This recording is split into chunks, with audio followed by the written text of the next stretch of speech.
Si se trazara un linaje político de líderes disruptivos que han desafiado el orden establecido en América Latina, Alberto Fujimori de Perú podría ocupar con justicia el rol de maestro o sensei en términos nipones de figuras contemporáneas como Nayib Bukele y Javier Milei. Lejos de ser una figura neutra o inofensiva, Fujimori encarna una paradoja latinoamericana, el estadista que, con puño de hierro y visión pragmática, logró resucitar a un país que había muerto tanto económica, política y socialmente. Con esas cenizas, Fujimori pudo reconstruir a un país en ruinas, dejando los cimientos para un crecimiento económico que se refleja actualmente en la moneda más fuerte de la región y una de las más poderosas de Latinoamérica. Además, Fujimori tuvo que enfrentar a algo mucho peor que las maras en El Salvador. Me refiero a Sendero Luminoso, un grupo terrorista catalogado por diversas fuentes como uno de los más sanguinarios y brutales de la época moderna.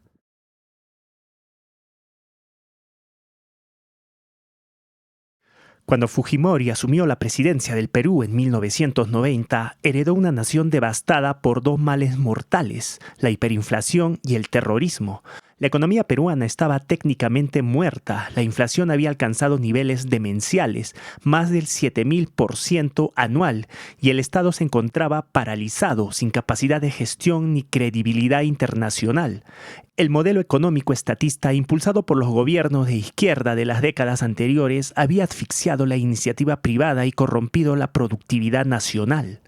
En ese infierno económico, Fujimori aplicó una terapia de shock que sentó las bases del modelo económico que, con matices, aún sostiene la estabilidad del Perú.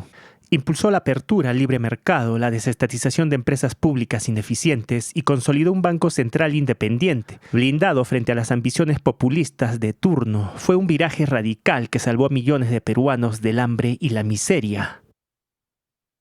Pero quizás su mayor logro no sea solo económico, sino militar y político. Fujimori enfrentó con decisión y sin complejos a uno de los enemigos más temibles de América Latina, Sendero Luminoso. Este grupo terrorista maoísta no solo sembró el terror en la sierra y la selva del Perú, sino que llegó a controlar territorios completos, buscando instaurar una dictadura del terror, solo comparable en su brutalidad con la Camboya de Pol Pot. Perú estaba al borde de convertirse en un estado fallido, secuestrado por el delirio revolucionario y la violencia sistemática.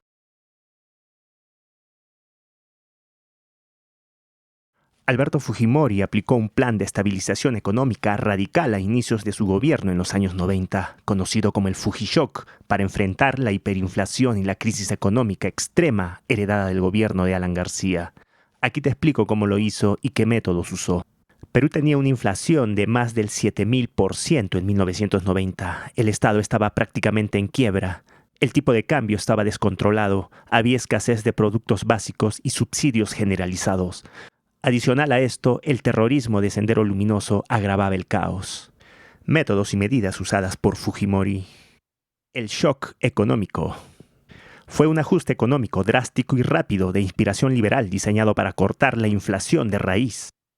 Estas medidas fueron extremadamente duras en el corto plazo, pero necesarias e imprescindibles para sanear una economía que estaba al borde del colapso.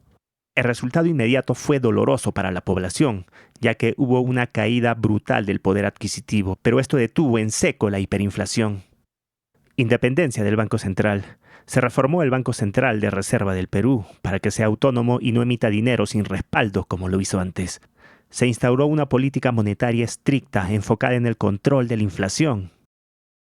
Reformas estructurales y apertura económica. Entre 1991 y 1993, Fujimori llevó adelante una serie de reformas liberales. Apertura al mercado, reducción drástica de aranceles, eliminación de barreras al comercio internacional, eliminación del control de cambios, privatizaciones. Se privatizaron empresas estatales ineficientes, telefónicas, aerolíneas, minas y bancos. Se redujo el tamaño del Estado, ingresaron capitales extranjeros que ayudaron a modernizar sectores clave. Reforma del sistema tributario, se reorganizó la SUNAT para mejorar la recaudación, se implementaron impuestos más estables y simples. Resultados de estas medidas. La inflación bajó del 7000% en 1990 a menos del 10% en 1995. Se recuperó la confianza de inversionistas. El país volvió a crecer económicamente. Se estabilizó la moneda. Perú volvió a tener acceso a financiamiento internacional.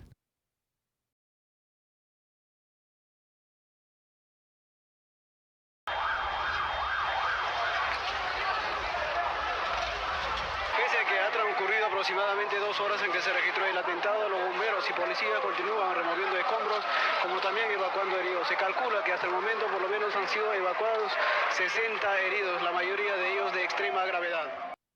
La noche del 12 de septiembre de 1992 marcó un antes y un después en la historia del Perú.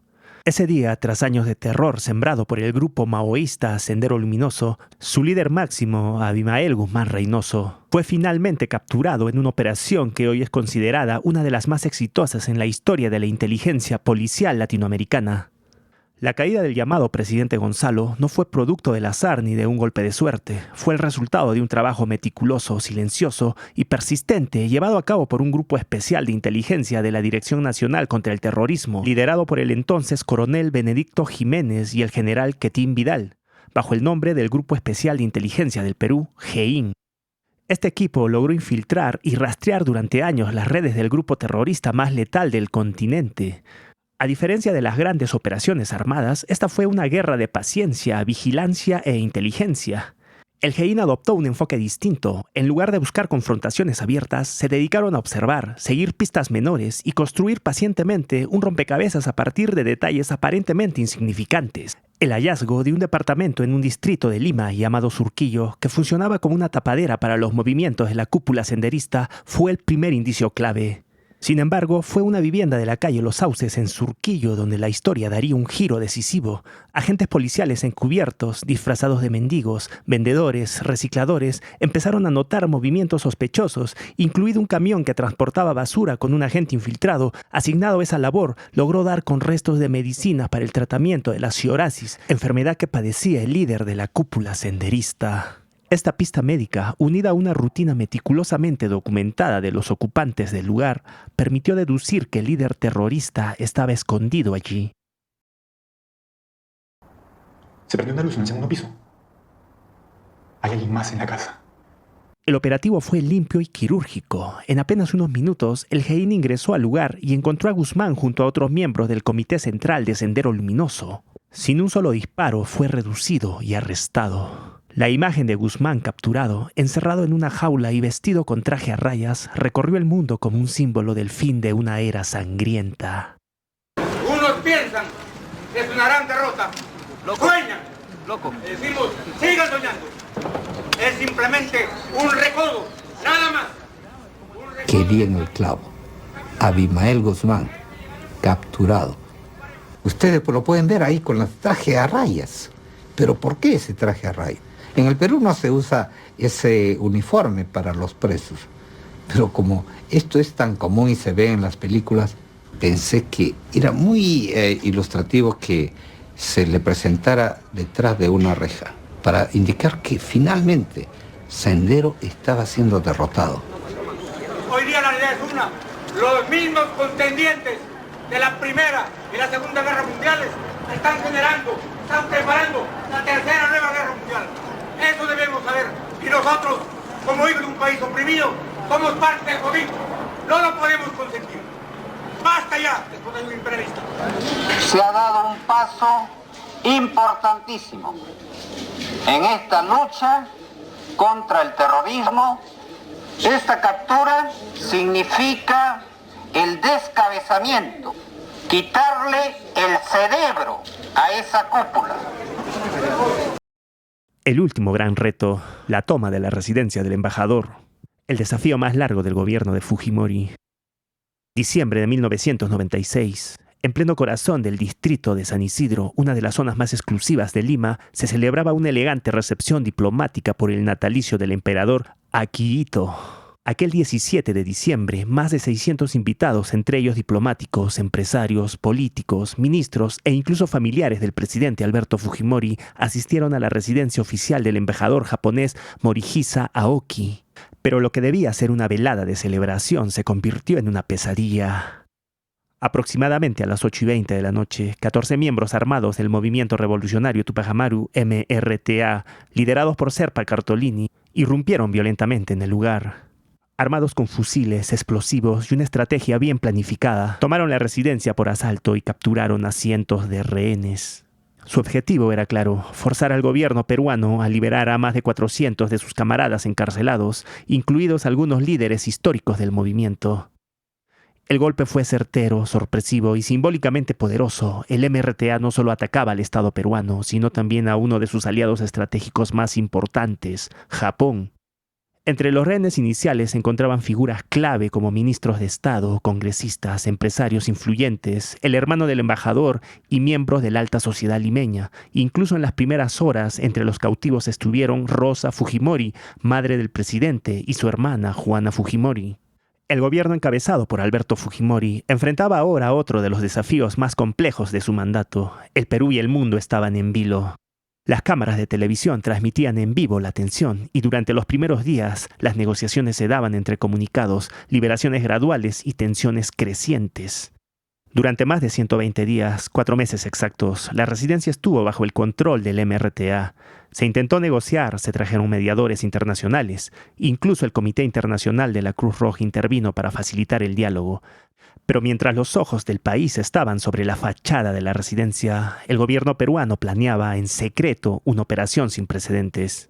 El Estado peruano, en estricto secreto, comienza a diseñar una operación clandestina con el objetivo claro de rescatar a los rehenes con vida. Un grupo de élite del ejército, la Unidad Especial de Inteligencia y Rescate, conocida como los Comandos Chavín de Huántar, comenzaron a excavar túneles bajo la residencia, preparándose para una incursión quirúrgica.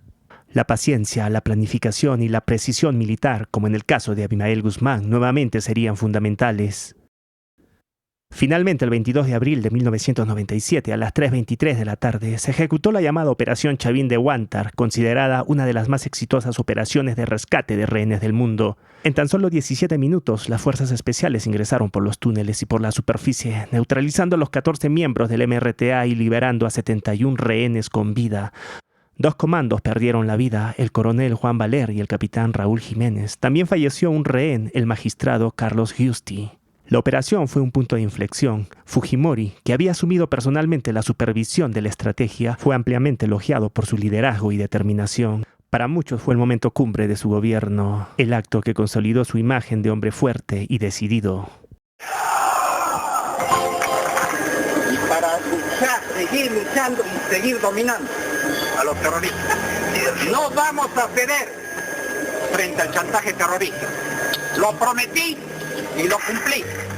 El rescate tuvo trascendencia mundial, se habló por mucho tiempo y se sigue hablando hasta hoy como un ejemplo de decisión y de trabajo de inteligencia militar. Se hicieron documentales en grandes cadenas televisivas, incluso películas y series que se pueden encontrar en YouTube. Alberto Fujimori, con sus luces y sombras, marcó un antes y un después en la historia del Perú. Su gobierno significó un cambio profundo en lo económico, político y social, dejando huellas imborrables en la memoria colectiva del país. Es innegable que bajo su liderazgo, el Perú logró superar una de sus peores crisis económicas y derrotar al terrorismo que mantenía al país en vilo. A pesar de la polémica que aún genera su figura, Fujimori permanece como uno de los presidentes más influyentes y decisivos de la historia republicana del Perú.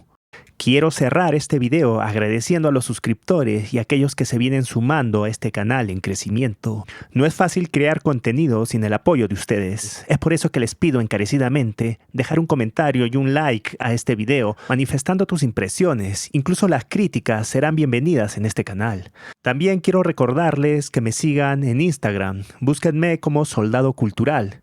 Y sin más que decir, nos vemos en un siguiente video.